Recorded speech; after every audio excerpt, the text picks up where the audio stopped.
বান্দার যত অপরাধ, পাপাচার, গুনাহ, অন্যায়, বিচার, এগুলো সব আল্লাহর দরবারে উঠানো হবে। বান্দার সমস্ত বিচারগুলোকে 3 ভাগে ভাগ করা হবে। 3 ধরনের বিচার আল্লাহ রাব্বুল আলামিনের আদালতে কিয়ামতের দিন হবে। এর মধ্যে কিছু আছে বান্দার হক সংশ্লিষ্ট। কারোর আইল ঠেলেছেন, কারোর লাউটা চুরি করে নিয়ে আসছেন, কারোর জমিটা চান্সে সুযোগ পেয়ে মেরে নিছেন, নিজের নামে করে নিছেন। তারা কেউ দেশে থাকে না, থাকে বিদেশে, এই চান্সে দখল করে নিছেন। আছে না নাই? আছে নাকি তালতলা নাই? এরকম মানুষ আছে। এই যে অন্যের অধিকার নষ্ট, অন্যের সম্পদ দখল করা, ভক্ষণ করা, এটা কি হালাল না হারাম? কেমন হারাম? এটা এমন হারাম, এই কাজটা যদি কেউ করে আর দুনিয়াতে যদি এটা দফা রফা না করে, যারটা খাইছে তারটা তার কাছে ফেরত না দিয়া যায়, তো কিয়ামতের দিন এই রকম অপরাধ যেগুলো করা হয়েছে এইগুলোর বিচার সম্পর্কে আল্লাহ বলবেন, এগুলোর ব্যাপারে আমার কোনো ক্ষমা নাই। এগুলো যারটা সে মেরেছে দুনিয়াতে, এখন আখেরাতে তার সাথে বোঝাপড়া করতে হবে। আর কিয়ামতের দিন বাপ ছেলেকে, ছেলে বাপকে ছাড়বে না, স্বামী স্ত্রী, স্ত্রী স্বামী, কেউ কাউকে ছাড়বে না। আল্লাহ বলেছেন, ইয়াউমা ইয়াফিরুল মারউ মিন আখিহি ওয়া উম্মিহি ওয়া আবিহি ওয়া সাহিবাতিহি ওয়া বানিহি। কিয়ামতের দিন সবাই লিকুল্লি মিনহুম ইয়াউমা ইদিন শা'নুই ইউগনি। প্রত্যেকটা মানুষ সেদিন যার যার জান বাঁচানোর জন্য পাগল পড়া থাকবে। কেউ কাউকে, বাপ সন্তানকে, সন্তান বাপকে পরিচয় দিতে চাইবে না। ভয়াবহতা কোন পর্যায়ে গেলে এটা হবে সেটা চিন্তা করা যায়। সেই দিন ওই যে দুনিয়াতে যাদের হক মেরেছেন, কেউ বলবে না ঠিক আছে ভাই মেরেছো, ঠিক আছে মাফ করে দিই। বলবে ঠিক আছে তখন মেরেছো ভালো কথা, এখন আমি তার বিচার চাই। বিচারে কি হবে? আপনার আমল নামা সওয়াব দিয়ে দিবে। ওয়াজ মাহফিলে গেছেন, সওয়াব কামাই করছেন, আরেকজন আইল ঠেলছেন জমির, আরেকজনের ফসল মেরে দিয়েছেন, আরেকজনের পশুটাকে চান্সে আপনি চুরি করে জবাই করে খেয়ে ফেলেছেন, আপনি কোনোভাবে আরেকজনের হক নষ্ট করেছেন, তাহলে সেক্ষেত্রে আরেকজনের গাছেরটা পেড়ে খেয়ে ফেলছেন, কেউ টের পায় নাই।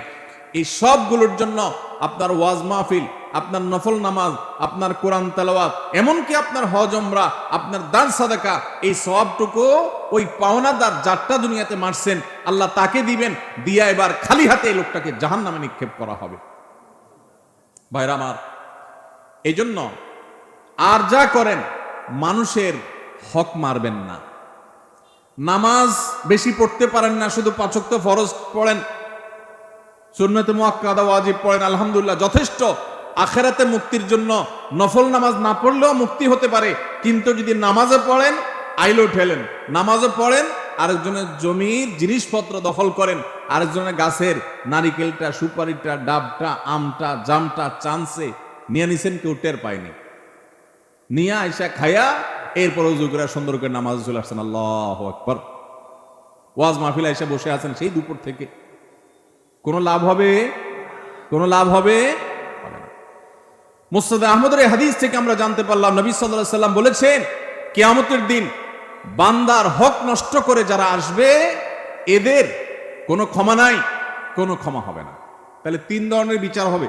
একটা হলো বান্দার হক, এটার কোনো ক্ষমা নেই। আর আরেকটা হলো আল্লাহর হক। আল্লাহর হক কোনটা? নামাজটা পড়ছেন, একটু ভেজাল ছিল, রোজাটা রাখছেন, ভালো করে রাখতে পারেন নাই, কোরআন তেলাওয়াত করছেন, একটু ভুলভাল হয়ে গেছে, এগুলো আল্লাহ চাইলে মাফ করতে পারেন, আর না চাইলে শাস্তি হতে পারে। এটা আল্লাহ তাআলা নিজের হাতে রাখছেন। আর 3 নম্বর মামলা হলো তাওহীদে যদি ভেজাল থাকে, সেই মামলা। কেউ যদি শিরিক করে যায়, তাহলে এইটার ব্যাপারেও এই হাদিসে নবী সাল্লাল্লাহু আলাইহি ওয়াসাল্লাম বলেছেন যে কিয়ামতের ময়দানে আল্লাহ রাব্বুল আলামিন এই মামলা সম্পর্কে বলবেন, বিনা হিসাবে, বিনা শুনানিতে সরাসরি জাহান্নাম। যদি কেউ শিরিক করে, তাওহীদ এর উল্টাটা হলো শিরিক। তাওহীদের উল্টাটা কি ভাই? শিরিক। আল্লাহ তাআলা সব সহ্য করলেও আল্লাহর সঙ্গে শিরিক করাটাকে আল্লাহ সহ্য করেন। আল্লাহ কোরআনে বলেছেন, ইন্নাল্লাহা লা ইয়াগফিরু আন ইউশরাকা বিহি ওয়া ইয়াগফিরু মা দুনা যালিকা লিমান ইয়াশা। আল্লাহর সঙ্গে যদি কেউ শিরিক করে, আল্লাহ এইটা মাফ করবেন না। তবে শিরিক ছাড়াও অন্য কোনো অপরাধ করলে আল্লাহ যাকে ইচ্ছা তাকে মাফ করে দেন। এই জন্য ভাইরা, আমরা শিরিক থেকে বেঁচে থাকবো তো ইনশাআল্লাহ?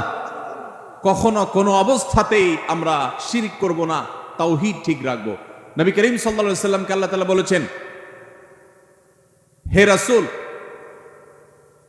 ওয়ালাকাদ উহিয়া ইলাইকা ওয়া ইলাল লাযিনা মিন ক্বাবলিক, হে রাসূল, আপনার এবং আপনার আগে সমস্ত নবী রাসূলদের কাছে কমন ওহী পাঠানো হয়েছে, লা ইন আশরাকতা লা ইয়াহবাতান্না আমালুক ওয়া লা তাকুনান্না মিনাল খাসিরিন। যদি আপনিও শিরকে লিপ্ত হন, নবী তো কখনো শিরকে লিপ্ত হইতে পারবেন না, হবেন না, তিনি তো মাসুম। আল্লাহ তাআলা শুধু বোঝার জন্য বলছে যে যদি শিরকে লিপ্ত হন আপনি, কথার কথা, বা কেউ যদি শিরকে লিপ্ত হয়, লা ইয়াহবাতান্না আমালুক, তাহলে আপনার আমল পর্যন্ত বরবাদ হয়ে যায়। নবীও যদি নবী শিরকে লিপ্ত হতে পারেন না, যদি শিরকে লিপ্ত হয় তাহলে আল্লাহ বলেছে আপনার আমলও বরবাদ হয়ে যাবে। যত নামাজ পড়েন, রোজা রাখেন, হজ করেন, উমরা করেন, দান করেন, সাদাকা করেন, ওয়াজ মাহফিল করেন, ওয়াজ মাহফিল শুনেন, কোরআন তেলাওয়াত করেন, সব বরবাদ হয়ে যাবে যদি আপনি শিরকে লিপ্ত হন, এবং আপনি ক্ষতিগ্রস্ত হয়ে যাবেন, আপনার কোনো লাভ হবে না, আখিরাত পুরা বরবাদ হয়ে যাবে যদি শিরিক হয়। এজন্য তাওহীদ ঠিক রাখতে হবে, শিরিক থেকে বেঁচে থাকতে হবে। নবী করিম সাল্লাল্লাহু আলাইহি সাল্লাম বলেছেন, কোন মানুষ যদি আল্লাহর ইবাদতের মধ্যে কোনো পার্টনার সাব্যস্ত না করে, এখানে যদি কেউ কোনো প্রকার শিরিক না করে, কোনো প্রকার আল্লাহর তাওহীদের বিরোধী কাজ না করে, তখন আল্লাহর উপরে আবশ্যক হয়ে যায় এই লোকটাকে জাহান্নামের শাস্তি না দিয়ে জান্নাত দেওয়া। আল্লাহর হক হলো শিরিক ছাড়া আল্লাহর ইবাদত হবে, শিরিক ছাড়া আল্লাহর ইবাদত হবে। এটা কার হক? আল্লাহর হক। আপনি এই কাজটা করছেন তো আল্লাহর মেইন হক আদায় করে ফেলেছেন।